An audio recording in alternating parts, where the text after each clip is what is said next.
অকলে আপোনালোকে কৰিব নোৱাৰে আপোনালোকে দুজন ল'ৰাক চাকৰি দিব লাগিব অৰ্থাৎ আপোনালোকৰ দুজন কৰ্মচাৰী থাকিব আৰু সেই কাৰণে আপোনালোক কি হ'ব নিয়োগ সৃষ্টিকাৰী আপোনালোক হ'ব এমপ্লয়াৰ অসমৰ কাৰণে আমাক কৰ্মচাৰীৰ প্ৰয়োজন নাই আমাক কাক প্ৰয়োজন আছে নিয়োগ সৃষ্টি কৰিব পৰা লাখ লাখ যুৱক যুৱতীৰ অসমক আজি প্ৰয়োজন আছে আপোনালোকে চিন্তা কৰক মই কেইটামান অত্যন্ত মই যোৱা 5 বছৰত শিকা আৰু মোৰ অভিজ্ঞতা যি মই আগত নাজানিছিলোঁ কেইটামান অভিজ্ঞতাৰ কথা মই আপোনালোকক ক'ব খোজো যেতিয়াৰ পৰা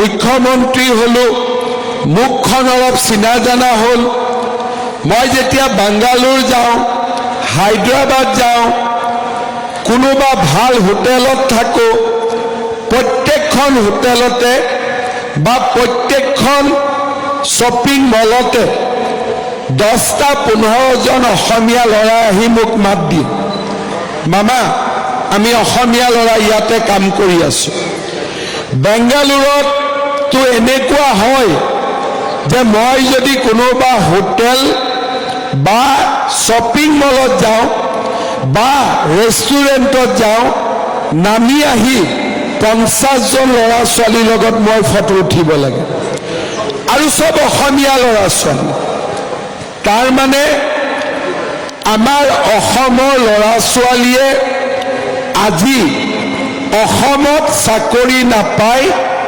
আমি ক'ত গৈছো কৰ্ণাটক অন্ধ্ৰপ্ৰদেশ তেলেংগানা মহাৰাষ্ট্ৰ এই জায়গা মই ল'ৰা ছোৱালীবিলাকক সুধো বাবা দৰমহা কিমান দিয়ে 12,000 টকা মেইনলি দৰমহা দিয়ে কোনোবা আইটি কৰে সফটৱেৰ ইঞ্জিনিয়াৰ কৰে তেওঁলোকৰ মই কথা ক'ব খোজা নাই তেলেংগানা মানে হায়দৰাবাদ বিশাখাপট্টনম কেৰেলা বেংগালুৰ এইবোৰ হ'ল টায়াৰ 1 চিটি টায়াৰ 1 চিটিত 5-4 হাজাৰ টকাত কোনেও ঘৰ ভাড়া নাপায় তেওঁলোকে কি কৰে বাংগালোৰৰ পৰা বহুত দূৰত তেওঁলোকে ঘৰ ভাড়া কৰে আৰু নহলে বাংগালোৰৰ কোনোবা যি মানুহ থাকিব নোৱাৰা কাৰোবাৰ গুদাম আছে কাৰোবাৰ ঘৰ আছে তাতে তেওঁলোকে থাকে বেমাৰ হলে চিকিৎসা ল'ব নোৱাৰে কাৰণ তাৰ ডক্টৰৰ ওচৰত যোৱাৰ লগে লগে এটা ভিজিটত 500 টকা চৰকাৰী হস্পিটালত যোৱাৰ ব্যৱস্থা নাথাকে অসমীয়া লৰাই তাতে গৈ ক'ৰ পৰা চৰকাৰী হস্পিটাল বিচাৰি উলিয়াব ঘৰত 4,000 পঠাব লাগে নিজে 4,000 টকা ঘৰ ভাড়া খোৱা দুইটাই কৰিব লাগে এক প্ৰকাৰ তেওঁলোকে মাত্ৰ তাতে গৈ নিজক জীয়াই ৰাখিছে তেওঁলোকে কোনো জীৱন যাপন কৰিব পৰা নাই আমি কেইদিনমান আগতে এবছৰ আগতে প্ৰায়ে মই ফোন পাই থাকো কেতিয়াবা জিতু গোস্বামীয়ে কৰিব কেতিয়াবা ৰূপকে কৰিব কেতিয়াবা শশীয়ে কৰিব দাদা মোৰ সমষ্টি ল'ৰা এজন হায়দৰাবাদত মৰিলে ডেড বডিটো লৈ আহিব লাগে যোৱা 2 বছৰ এনেকৈ আমি ডেড বডি আনো কিন্তু মই মনত চিন্তা কৰিলো যে আমি এটা আঁচনি কৰিম যাতে মোক ক'ব নালাগে নম্বৰ এটা থাকিব পুলিচক ক'লে ডেড বডি নিজে নিজে আহি পাব কাৰণ কেতিয়াবা মোক কয় মই পাহৰি যাওঁ বা মই হেলিকপ্টাৰ থাকো মই ফ্লাইটত থাকো মই বাহিৰত থাকো মুখ্যমন্ত্ৰী এজনৰ কাৰণে অসুবিধা হয় পিছত নিজক বৰ বেয়া লাগে যে মোৰ কাৰণে ল'ৰাজনৰ ডেড বডিটো নাহিল তাতে সংস্কাৰ কৰিবলগীয়া হ'ল আমি এটা আঁচনি আৰম্ভ কৰিলো নাম দিলোঁ শ্ৰদ্ধাঞ্জলি। তাতে কি কৰিলোঁ যে কোনোবা বেংগলোৰ হায়দৰাবাদত যদি কাম কৰিব যোৱা, মেডিকেলত যোৱা মানুহ নহয়, কাম কৰিব যোৱা ল'ৰা ছোৱালী যদি ঢুকায়, ভগৱানে নকৰক, ফোন কৰিলে অসম পুলিচে ডেড বডিটো লৈ আহিব। প্ৰথম মাহত আমি কিমান ডেড বডি পালোঁ? 15 গৰাকী। মোৰ চিন্তা হ'ল ইমান ল'ৰা ছোৱালী বাহিৰত মৰেনে? এই মাহত অৰ্থাৎ জানুৱাৰী মাহত, ফেব্ৰুৱাৰীটো শেষ হোৱা নাই, জানুৱাৰী মাহত ডেড বডিৰ সংখ্যা বাঢ়ি বাঢ়ি গৈ থাকিল।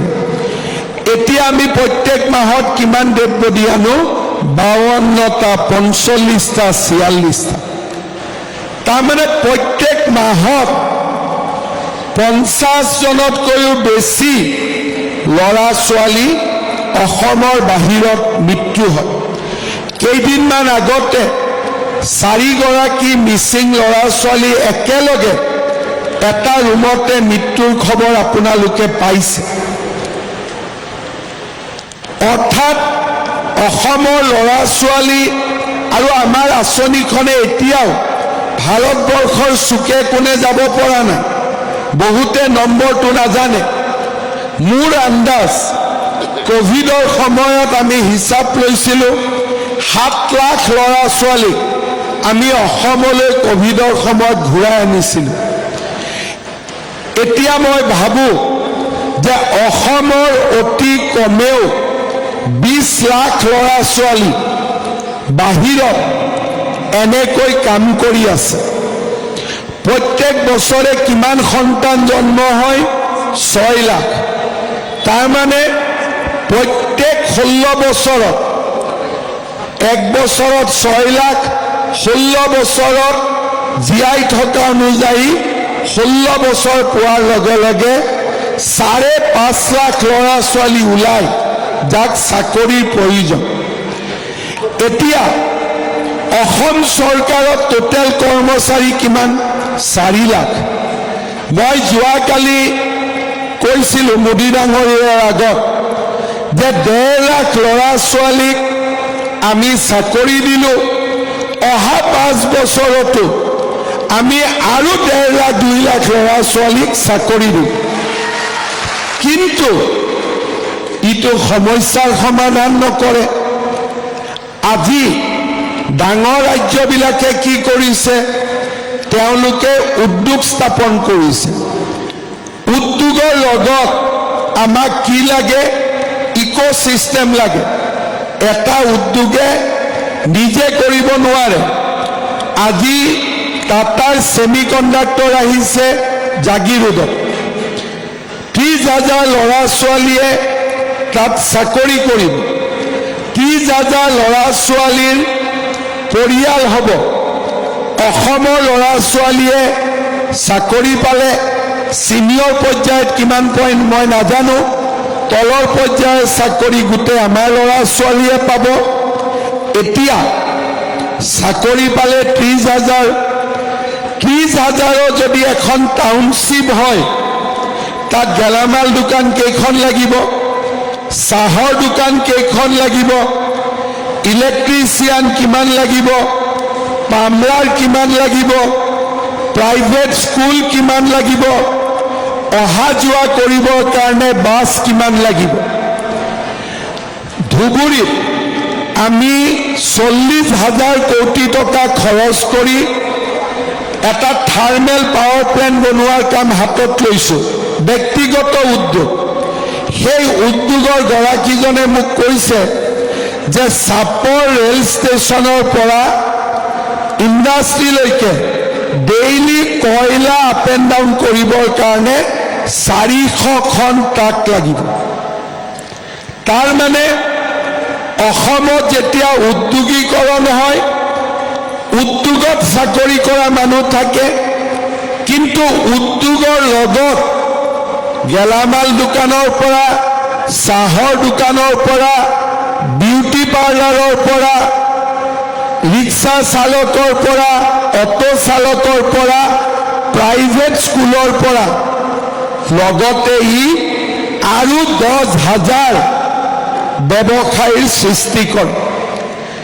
আজি আমি অসমত বহুতবিলাক আমাৰ ভাবিব নোৱাৰা কাম হৈছে। অহা 22 তাৰিখৰ পৰা গুৱাহাটী এয়াৰপোৰ্ট আৰম্ভ হ'ব। অকল গুৱাহাটী এয়াৰপোৰ্টতে 20,000তকৈ ল'ৰা ছোৱালীয়ে ডাইৰেক্ট আৰু ইনডাইৰেক্ট কাম কৰিব। ইনডাইৰেক্ট কাম মানে কি? টেক্সি চালক, ফ্লাইট বাঢ়িব, বেছি টেক্সি লাগিব, আৰু তাত ৰেষ্টুৰেণ্ট লাগিব, বাহিৰত লাগিব, ভিতৰত লাগিব। তাত কাম কৰা মানুহখিনিয়ে এয়াৰপোৰ্টৰ ভিতৰত চাহ খাব নোৱাৰে, ভিতৰত দাম বেছি। তেওঁলোকে বাহিৰত ভাত খাব, বাহিৰত খানা খাব। এই যে উদ্যোগৰ লগে লগে এটা যে ব্যৱসায়ৰ পৰিৱেশ এটা নিৰ্মাণ হৈছে, আমি যদি উদ্যোগ আৰু ব্যৱসায় দুইটাকে যদি আমি হাতত ল'ব পাৰোঁ, আমাৰ ল'ৰা ছোৱালীক আমি নিয়োগো কৰিব পাৰিম, নতুন ব্যৱসায়ী এটা জেনেৰেশ্যনো সৃষ্টি কৰিব পাৰিম, আৰু ভগৱানে কৰিলে ভৱিষ্যতে কৰ্ণাটক অন্ধ্ৰপ্ৰদেশত থকা ল'ৰাবিলাককো আমি উভতাই আনিব পাৰিম। এতিয়া আপোনালোকে ভাবিব যে 2 লাখ টকা দি আমি ইমান কাম কৰিব পাৰিম নেকি? মই আপোনালোকক আৰম্ভ কৰিব কৈছোঁ। প্ৰধানমন্ত্ৰী ডাঙৰীয়াই মুদ্ৰা লোনৰ ব্যৱস্থা কৰিছে, PMEGPৰ ব্যৱস্থা কৰিছে, PMFNৰ ব্যৱস্থা কৰিছে। অৰ্থাৎ এই 2 লাখ টকাৰ ভাল কৰি ব্যৱহাৰ কৰাৰ লগে লগে আপোনালোকে ভৱিষ্যতে মুদ্ৰা লোনৰ পৰা আৰম্ভ কৰি বাকী লোনবিলাক পোৱাৰ বাবে আপোনালোকে নিজকে প্ৰস্তুত কৰিব পাৰিব। আমি চৰকাৰৰ পৰা বেংকবিলাকৰ লগত এগ্ৰিমেণ্ট কৰিছোঁ যে আমাৰ এই CM আত্মনিৰ্ভৰ আঁচনি লৰাৰ পৰাই আপোনালোকে মুদ্ৰা লোন দিব লাগিব, আপোনালোকে PMEGP লোন দিব লাগিব। আৰু আপোনালোকে জানি ভাল পাব যে এই মুহূৰ্তলৈকে 2,000 ল'ৰা ছোৱালীক, আমাৰ আত্মনিৰ্ভৰ অসমৰ ল'ৰা ছোৱালীক বেংকে 10 লাখ টকা লোন দিছে, 2,000 জন যুৱক যুৱতী। তাৰ মানে কি যে এই আঁচনিখনৰ লক্ষ্য চেক বিতৰণ নহয়।